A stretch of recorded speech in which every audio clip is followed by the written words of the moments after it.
और दुनिया न ला सकेगी हश्र तक मिसाल, सजदा जो कर गया है नवासा रसूल का। सजदा जो कर गया है नवासा रसूल का, है दो जहां में सखावतों का चर्चा, है दो जहां में सखावतों का चर्चा। देते हैं साहिलों को हद्दे तलब से वाला, और आया जो भीख लेने उनकी गली में मंगता। दामन को अपने भर कर कहता हुआ ये लौटा, कि मेरे करीम से गर कतरा किसी ने मांगा, मेरे करीम से गर कतरा किसी ने मांगा। दरिया बहा दिए हैं दुर्बे बहा दिए। सुभान अल्लाह, सुभान अल्लाह। बिरादराने इस्लाम, खिताब करने के लिए सुकून का होना जरूरी है। ये वक्त ऐसा है कि आप भी मुंतशिर हैं और खिताब करने के लिए मुझको कई हरबा अपनाना पड़ेगा। हम आपको बेदार करें, तैयार कराएं और फिर मैं सुनाऊं, तो ये वक्त उतना है नहीं अपने पास। बहुत सारे मेहमान हैं स्टेज पर। साहिब सज्जादा हजरत अल्लामा सैयद आबिद कादरी साहब किबला, सैयद शरफुद्दीन कादरी साहब किबला और इस खानवादा के चश्मो चिराग यहाँ पर सब के सब मौजूद है। मैं सिर्फ आपसे भाईजान खिताब करना मेरा मकसद नहीं है।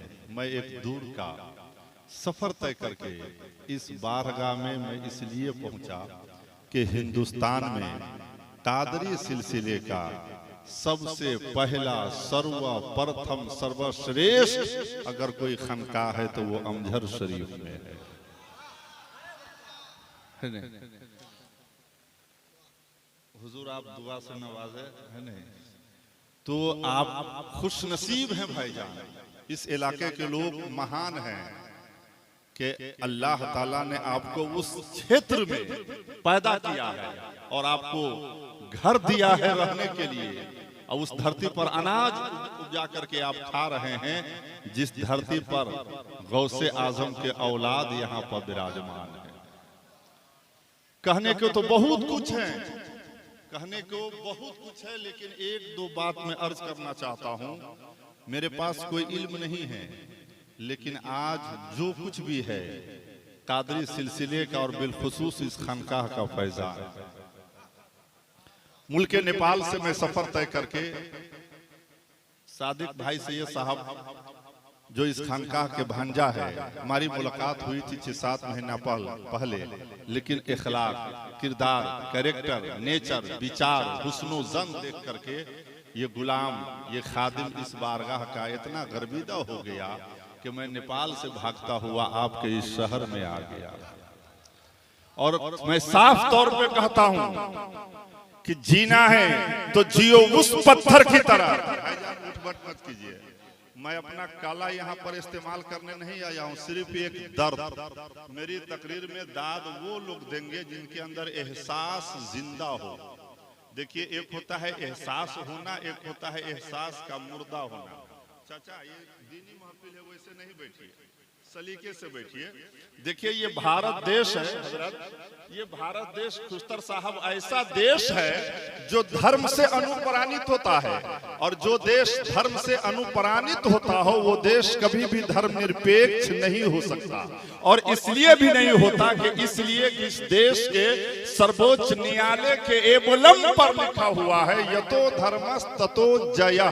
तो जो देश धर्मपरायण शासक हो और उस देश के सूबा बिहार के क्षेत्र में, झारखंड में इतनी बड़ी खानकाह हो, अब उस स्टेज पर इतने बड़े बड़े उलमा बैठे हो, तो वहां पर बयान करना इस बात का संकेत है कि निश्चित रूप से धर्म को तत्पर ले जाने का योग अच्छा बनता है।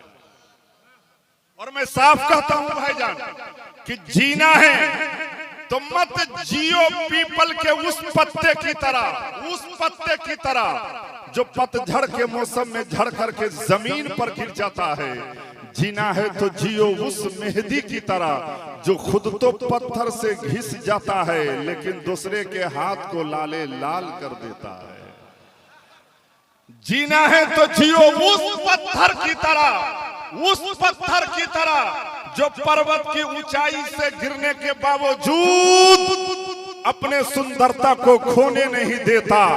मरना है तो मरो उस इंसान की तरह जिनको दफनाने के बावजूद उनके बीते हुए पल आपको भूलने नहीं देता। ये हिंदुस्तान का बगदाद शरीफ है। आज 505वां उर्स है कब्र के गोद में गए हुए सैयद मोहम्मद वकार शाह को। कितने साल गुजर गए, लेकिन आज भी उनके फैज़ो बरकत का चश्मा जारी और सारी है, जिससे लोग फैज़याब हो रहे हैं। मैं सिर्फ आपसे एक बात आध्यात्मिक सिद्धता के साथ, अपनी पवित्र मानसिकता और साफ सोच के साथ, विदाउट संकोच के, शरीर में दिल में कोई भेदभाव नहीं, कोई छुआछूत नहीं, एकदम बिल्कुल साफ में अर्ज करना चाहता हूँ। उसके लिए मैं इजाजत और सहमति चाहता हूँ। कितने लोगों का समर्थन है? हाथ उठाइए। चाचा सो रहे हैं, जगा दीजिए। हाँ हाँ, बात सही है। एक राजा था, राजा ने अपने वजीर से कहा, कभी भी तुमको मैं कोई काम का आदेश पारित करूंगा तो 2 काम एक साथ करूंगा। एक राजा अपने वजीर से कहता है, कभी मैं किसी काम का आदेश दूंगा तो 2 काम एक साथ करना। कहा वो क्या है? तो कहा देख, जब मैं कहूंगा चाय लाओ तो पान भी लाना, कहूंगा खाना लाओ तो पानी भी लाना। ये सिलसिला बहुत दिनों तक चलता रहा। एक दिन अचानक राजा की तबीयत खराब हो गई, तो राजा अपने वजीर से कहता है कि मेरी तबीयत खराब हो गई है, जा मार्केट एक डॉक्टर बुला के ला। तो वजीर जब गया डॉक्टर बुलाने के लिए, तो उधर से कब्र खोदने वाले को भी लेकर आ गए। ये सब बात कोई कहने की नहीं है। अगर आपको यकीन है, इस बात पर ईमान है कि आप दुरूद पढ़ते हैं और मुस्तफा सुनते हैं, तो जी लगा करके पहले दुरूद शरीफ पढ़िए।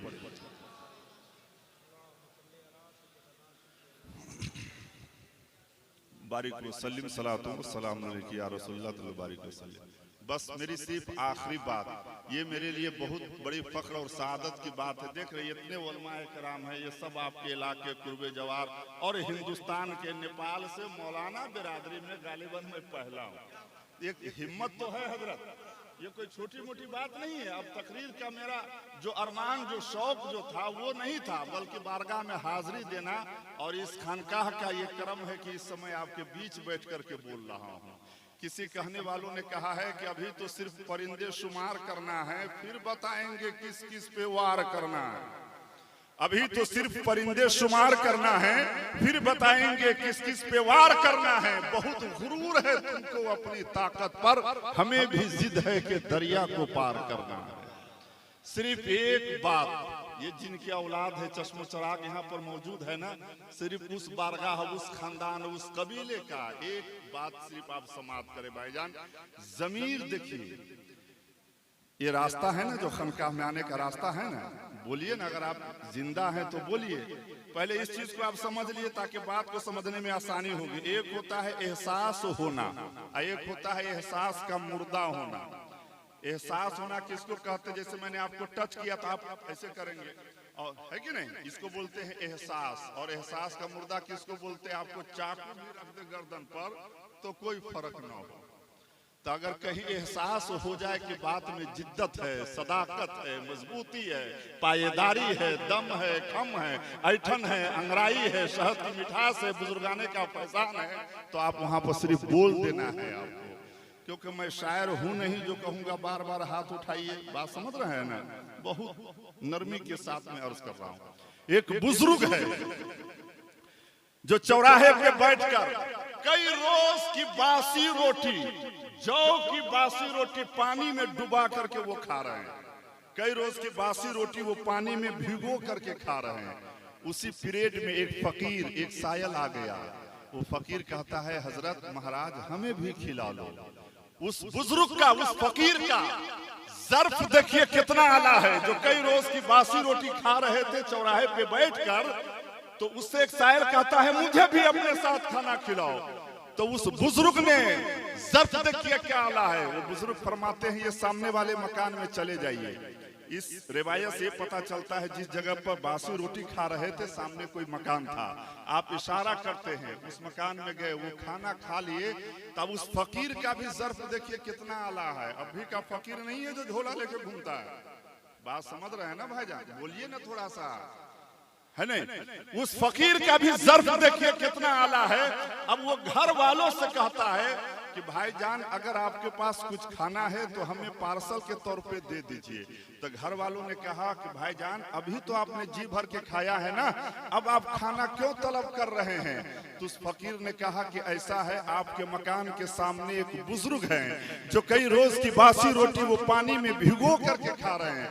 आपके घर का पता उस बुजुर्ग ने ही मुझे बताया है और उनके सामने से मुझे गुजरना है।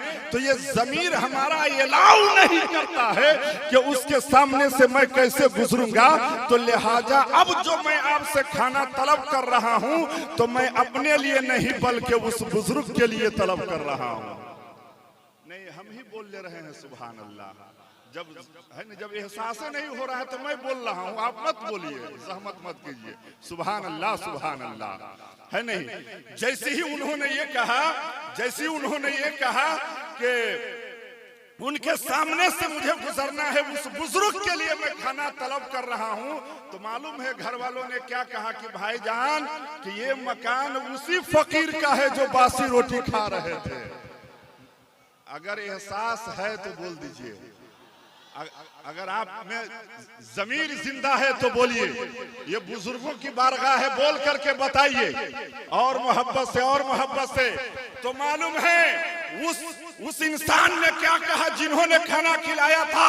कहा जनाबे आली आपको पता है ये मकान उसी फकीर का है जो बासी रोटी खा रहे थे।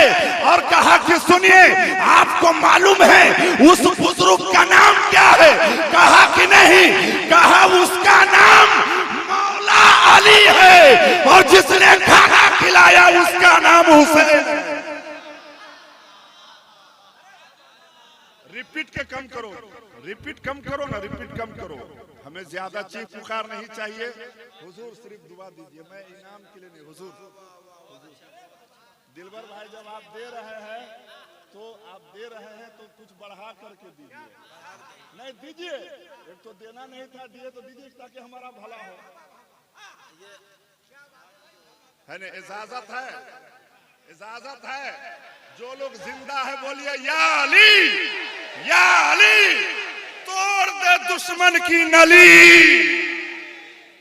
हजरत कोई बोझ नहीं ना, सिर्फ 2 मिनट और मैं ले रहा हूं। अब उसके बाद इस वाकये को मैं ऐसा उल्टूंगा कि आपके जमीर में जो जंग लग गया है ना, आज उसको साफ हो जाना है। शर्त यह है कि तय कर लीजिए। इजाजत है? देखिए जमीर कितना मरा हुआ है, क्योंकि हराम खाने की लत है, यतीम का माल खा रहे हैं, छोटे भाई का माल हड़प रहे हैं। इन बुनियादों पर आपका जमीर जो है ना काफी डाउन हो चुका है। सिर्फ एक बात, सिर्फ ज़र्फ के ऊपर आइए, क्योंकि मेरे पास जो कुछ है ये चश्मो चराग देख रहे हैं ना, इन लोगों की दुआ है। मैं कितना पढ़ा लिखा हूँ दिलबर भाई जानते हैं, लेकिन दारुल उलूम इतना बड़ा चलाता हूँ जिसमें 100-150 बच्चे रहते हैं। हर साल कम से कम 15-20 आलिम हाफिज को दस्तार बांधता हूँ और आपके ही इलाके के कारी साहब रखते हैं। उनकी सेफ्टी ये है कि मैं अपना ड्राइवर और कार देता हूँ जब भी वो घर आते हैं। है नहीं, ये सब हम झूठ नहीं बोल रहे हैं।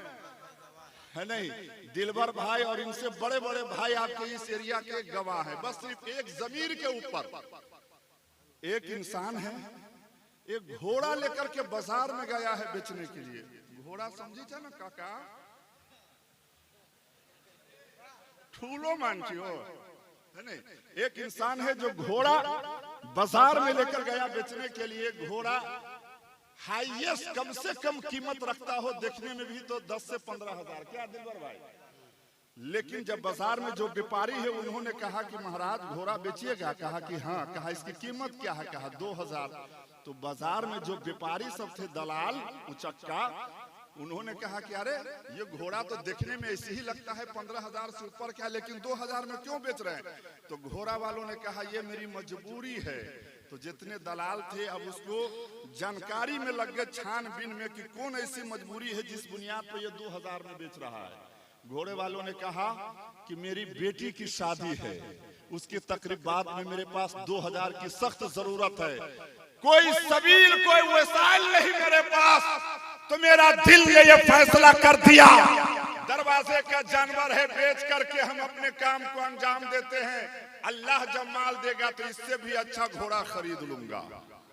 बोलिए ना, बोलिए ना, आप लोग बिल्कुल नहीं बोलिए, है नहीं? कहा इससे भी अच्छा घोड़ा खरीद लूंगा। मालूम है, तो जब ये व्यापारी को पता हो गया कि ये मजबूरी में फंसा है, जैसे मान लेते हैं इस जमीन की कीमत है 10 लाख, लेकिन इस जमीन का मालिक समझ लीजिए वो कर्ज में डूबा हुआ है, तो हम लोग क्या कहते हैं, जाएगा कहाँ, महाजन तंग करेगा तो ये 5 लाख में देगा, कहते कि नहीं कहते? बोला ना, अरे जीवन में सब घटल हो ना, ये सब तो आजमाए हुए हैं ना आप लोग, हम गुजरे हुए हैं उस पल से, है कि नहीं? तो सिर्फ एक बात, जितने व्यापारी थे सब लोग उसकी मजबूरी को जान गए। तब व्यापारी ने प्लान बना लिया कि जब 20,000 का धन 2,000 में दे रहा है तो 1,500 में भी देगा, है नहीं? अब उस घोड़े वाले को जाकर कहता है 1,500 में दीजिएगा, कहा मेरी मजबूरी है तब ना हम 2,000 में बेच रहे हैं। गोया सुबह से शाम सूरज गुरूब होने को है, किसी ने खरीदने को तैयार नहीं हुआ। उसी पीरियड में, उसी समय के अनकरीब है कि सूरज अपने चेहरे पे नकाब ओढ़ ले, एक अल्लाह का नेक बंदा सखी इंसान उस बाजार में हाजिर होता है, घोड़े के करीब पहुंचता है। कहा इस घोड़ा को बेचेंगे? कहा कि जी। कहा इसकी कीमत क्या रखते हैं? कहा 2,000। तो वो नेक दिल, है नहीं, इंसान ने कहा अरे 2,000, इतना अच्छा घोड़ा 2,000 में क्यों बेच रहे हैं? कहा ये मेरी मजबूरी है। कहा कौन सी मजबूरी है? कहा बेटी की शादी है, उसकी जरूरियात में हमें 2,000 की सख्त जरूरत है, मेरे पास कोई वसाइल नहीं। तो ये फैसला ले लिया, दरवाजे का जानवर बेच देता हूँ, काम को अंजाम देता हूँ, अल्लाह जब माल देगा तो इससे अच्छा भी घोड़ा खरीद लूंगा, है नहीं? बोलिए ना, बोलिए ना। जैसे ही ये बात सुनता है, वो बारगाह का फैज याफ्ता इंसान था, वली के बारगाह का, कहा कि सुन, जब ये बात है तो ये 10,000 रुपए ले, तेरे घोड़ा को मैं 10,000 में खरीदता हूँ। तो जितने व्यापारी थे उसकी कलाई को थाम लिया। कहा सुबह से शाम तक कोई इसको 2,000 देने को तैयार नहीं था, और आपने 10,000 में क्यों खरीदा? तो मालूम है उस इंसान ने क्या जवाब दिया? क्या इस बाजार में आने वालों सुनो, तू सुबह से शाम तक घोड़ा नहीं खरीद रहा था, बल्कि इसकी मजबूरी को खरीद रहा था, और मैंने जो खरीदा है तो घोड़ा नहीं खरीदा, अपनी जरूरत को खरीदा। गोया उस बुजुर्ग ने ये बता दिया कि जिंदगी में सब कुछ खरीद लेना, लेकिन मजबूरी मत खरीदना। बात समझ रहे हैं भाईजान? किसी की मजबूरी को मत खरीदिए, आप जरूरत बन करके जिए। और मैं साफ कहता हूं भाईजान, मैं साफ कहता हूं कि कभी भी भविष्य में किसी को खुश करने का मौका मिले तो मत चुकना है मेरे दोस्त। वो बड़े खुश नसीब लोग होते हैं जो किसी के चेहरे पे मुस्कुराहट दे पाते हैं। इसलिए दोस्तों की श्रद्धा जान देती है, निम्रता मान देती है, योग्यता स्थान देती है, पर ये तीनों मिल जाए तो किसी भी व्यक्ति को किसी भी जगह सम्मान देती है। बस 2 मिनट मैं माजरत कर रहा हूं प्लीज, है नहीं? मोहब्बत से कह दीजिए सुभान अल्लाह, और मोहब्बत से, और मोहब्बत से, और मोहब्बत से। एकदम फाइनल पॉइंट पर आइए। अबू जेहल का नाम सुने हैं? बोलिए ना भाई, आप लोग तो उस दौर में थे ना, है नहीं? अबू जेहल के यहाँ एक फकीर, एक सायल आता है। कहा मैं कई दिनों का भूखा हूँ, प्यासा हूँ, आप अपने खजानों में से हमें कुछ अता कर दीजिए। अबू जेहल जैसे ही घर से बाहर निकला, कहा कि ये कोई अजनबी है। अबू जेहल बहुत शातिर था, आप लोग कुछ भी नहीं है नहीं? बहुत बड़ा वो शातिर था, तेज तर्रार था। चेहरा को जैसे ही देखता पहचान गया कि ये कोई अजनबी है, बाहर का रहने वाला है। कहा क्या फकीर, अगर मैं भीख दूंगा तो थोड़ा दूंगा। सिर्फ गौर से कहा, अगर मैं भीख दूंगा तो थोड़ा दूंगा। क्या मैं तुझे उस सखी का पता बता दूं जो एक बार तुझे भीख दे दे तो तू जिंदगी भर खाएगा? तो फकीर कहता है, ऐ अबू जेहल, हमने अपने जीवन में एक नहीं अनेक दरवाजे पे दस्तक दिया है, आज तक कोई ऐसा सखी न मिला जो एक बार भीख दे दे तो बंदा जिंदगी भर साथ दे। ऐ अबू जेहल, वाकई अगर ऐसी बात है तो हाथ जोड़कर विनती है, तुम दो या मत दो, लेकिन उस सखी का पता जरूर बता दो। और मोहब्बत से, और मोहब्बत से। अबू जहल कहता है फकीर सुन, मैं नाम भी बताऊंगा पता भी बताऊंगा, लेकिन मेरा नाम न कहना। कहा कि मैं नहीं कहूंगा। तो कहा सुन, दाएं बाएं इधर उधर मत देख, किसी के यहाँ मत जा, जाना है तो मौला अली के यहाँ जा। बोलिए ना, जबान है मुंह में तो बोलिए, मोहब्बत से बोलिए। कहा मौला अली के दरवाजे पे जा। कहा जाना तो मेरा नाम नहीं कहना। कहा ठीक है, और फाइनल पॉइंट पाइए, अल्फाज में हम लेकर नहीं जाएंगे, समय का अभाव है कि नहीं। अबू जहल जैसे ही पता बताता है, ये फकीर भागता हुआ मौला अली के दरवाजे पे पहुंचता है, दस्तक देता है। मैं कई दिनों का भूखा हूं, आप अपने खजानों में से हमें कुछ अता कर दीजिए। मौला अली घर से बाहर निकलते हैं, चेहरा को देखते हैं। आप फरमाते हैं कि जब तुझे भीख ही लेना था, इस मक्का में एक से एक साहिब सरबत है, दौलतमंद है, रईसमंद है, उनके घर जा। वो फकीर कहता है हजरत ना, मैं आपके यहाँ आया हूँ और यहीं से भीख लेकर जाऊंगा। वो फकीर कहता है मैं यहाँ आया हूँ और यहीं से भीख लेकर जाऊंगा, है ना, मैं किसी के यहाँ नहीं जाऊंगा। तो मौला अली फरमाते हैं कि तुमको अबू जहल ने भेजा है। बोलिए ना, मौला अली फरमाते हैं कि तुमको अबू जहल ने भेजा है। तो वो फकीर का दिल ये फैसला कर देता है कि जिस वक्त मेरी गुफ्तगू हो रही थी अबू जहल से, तो वहां पर तीसरा कोई नहीं था, या तो मैं या तो अबू जहल। तो जो व्यक्ति इस बात को जान सकता है, वाकई अगर भीख दे दे तो बंदा जिंदगी भर खा सकता है।